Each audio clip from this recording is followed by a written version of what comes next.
Монгол улсын гав яаж жүжигчин дуучин амар жаргал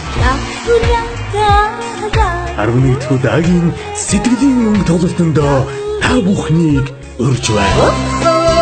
2017 оны 10 дугаар сарын 18-нд Монгол бүхэн өргөнөө ганцхан удаа болох сэтгэлийн өнгө тоглолтонд түүний хань дуучин Батэрдэм амьд хөгжмийн найзууд хамтлаг болон амар жаргал гавьяатын зохиосон дуунуудыг амдуулсан дуучид оролцсноо. Тоглолтын үеэр хөгжлийн бэрхшээлтэй шилдэг 3 оюутан хөгжлийн бэрхшээлтэй хүнтэй гэр бүл болон халамж хайрын дээдийг зориулж буй шилдэг 3 гэр бүлд уран хайрлан хүндэтгэл үзүүлнэ.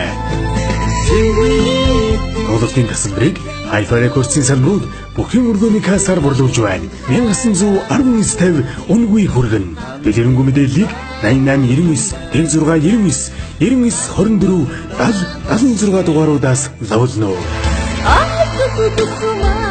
2017 оны 10 дугаар сарын 18-нд Монгол бүхэн өргөнөө Монгол улсын гавьяат жүжигчин дуучин амар жаргал сэтгэлийн өнгө